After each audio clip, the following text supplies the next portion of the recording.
বোনেরা, আপনাদের জানাই আন্তরিক সালাম। আসসালামু আলাইকুম। আজকে এই মুহূর্তটা আমার জীবনের সবচেয়ে গর্বের ও আবেগের মুহূর্তগুলোর একটা। কিশোর কণ্ঠ মেধাবৃত্তি পরীক্ষায় বৃত্তি পাওয়া শুধু একটা পুরস্কার নয়, এটা আমার স্বপ্ন, এটা আমার পরিশ্রম ও আমার বাবা মা শিক্ষকদের দোয়ার ফল। আমি এই মঞ্চে দাঁড়িয়ে অনেক নিজেকে ভাগ্যবান মনে করছি। আমি আমার মায়ের এক অবুঝ সন্তান। আমার পথ চলা অনেক কঠিন ছিল।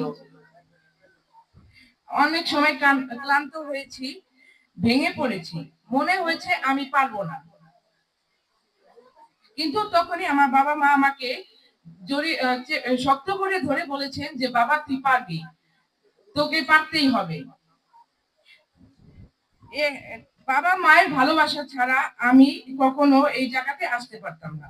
আমার সম্মানিত শিক্ষক বৃন্দ আমাকে শুধু পাঠদান করেননি, আমাকে ভালো মানুষ হতে শিখিয়েছেন আর সব সময় আমাকে সঠিক পথ চলতে শিখিয়েছেন। আজকে এই অর্জনের প্রতিটি প্রতিটি অংশে আপনাদের অবদান জড়িয়ে রয়েছে।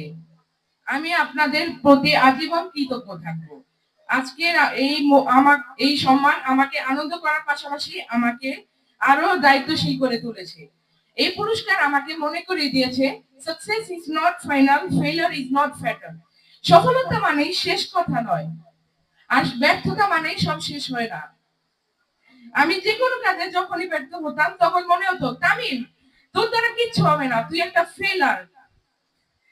এখন আমি প্রমাণ পেয়েছি যে ব্যর্থ হলেই সব শেষ হয় না, আমাকে আরো ভালো মানুষ হতে হবে, আরো বেশি লেখাপড়া করতে হবে, আর ভবিষ্যতে এই দেশের জন্য কিছু করে দেখাতে হবে।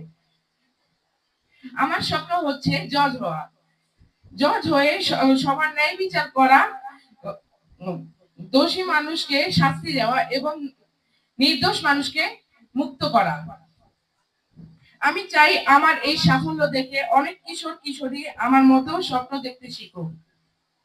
তারা যেন বিশ্বাস করে যে যদি তারা পরিশ্রম করে তাহলে আল্লাহর রহমতে তাকে ঠেকানো কোনো কারো পক্ষে সম্ভব নয়।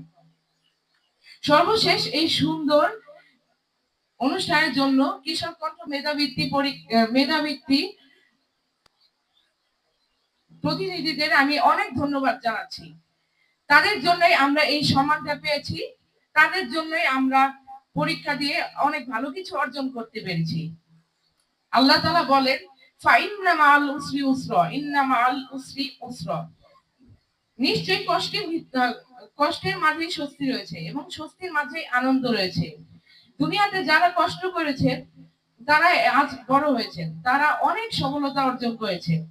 আল্লাহ তাআলা সবাইকে বোঝার তৌফিক দান করুন। আসসালামু আলাইকুম।